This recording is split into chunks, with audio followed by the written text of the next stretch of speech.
Hi, it's Nika from Fabulously Creative. Welcome back to my channel. So today's video, I just want to share like what happened with my planners. I have not shared any planner content in maybe over a year and a half. And I always look at Planner Girls and wonder, does anyone else go through these phases where you just lose your inspiration for it? You just don't want to plan, just whatever happens. So I thought I'd come on and share just exactly what happened with my planners, why I stopped sharing it, and if I'm going to get back into planning. So to jump right in, it's been maybe over a year and a half since I shared any planner content on this channel. It may be a little longer, but my main reason, I went through just an extreme creative season of creative burnout. So I do design stickers.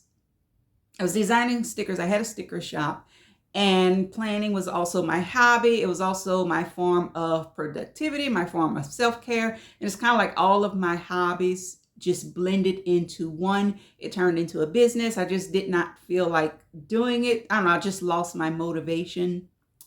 So I went through just a creative healing process. So during that time, I shared mainly junk journals, mainly traveler's notebooks and junk journals.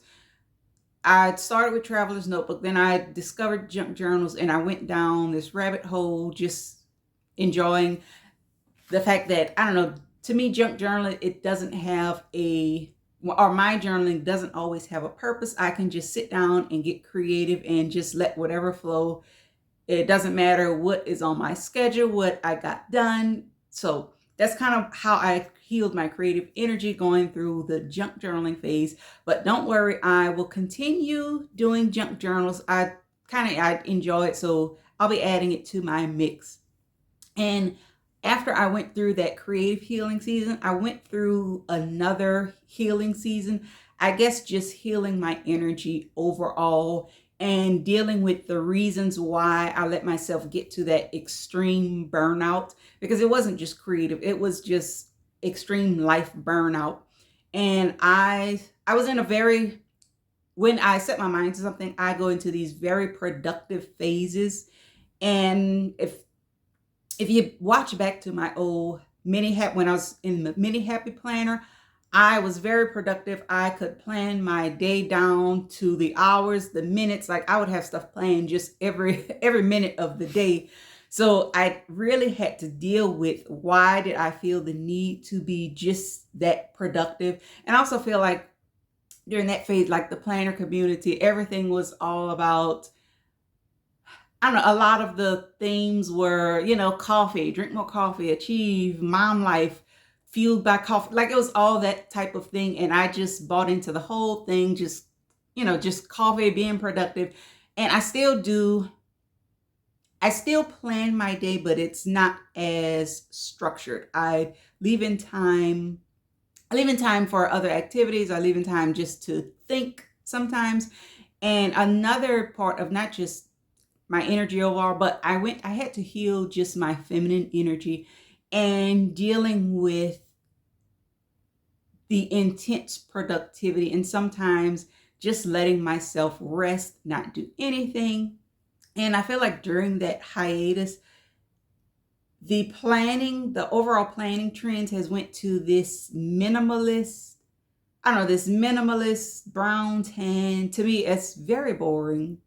So I started back planning, and then I felt discouraged because I was like, well, my style really doesn't mesh with the planning community anymore. My style is still very pink, very girly, very over the top. I want to stick glitter on stuff. I want glitter, sequins, all the shiny stuff. But after going through that journey of healing just my feminine energy, I have decided to come back to planning, and I'm going to stick to my girly over the top style and just, I don't know, not apologize for it, even though it may not be on trend right now. So I am on Patreon. I just started Patreon. So all of my digitals or my old stickers are now on there. It's free. It's free on Patreon to join, but I have everything up there. So today was just, I don't know, just an intro, like before I just pop back like, oh, here's my new planner, y'all. I got a new planner, but I do have a new planner coming up to share. So stay tuned for that, and leave me a comment if any other planner girls have went through this phase where you just lose all inspiration for planning. So let me know in the comments if you've ever been through that and if you have had any of the similar issues that I had. So I'll see you guys in my next video. Stay fabulous, stay creative.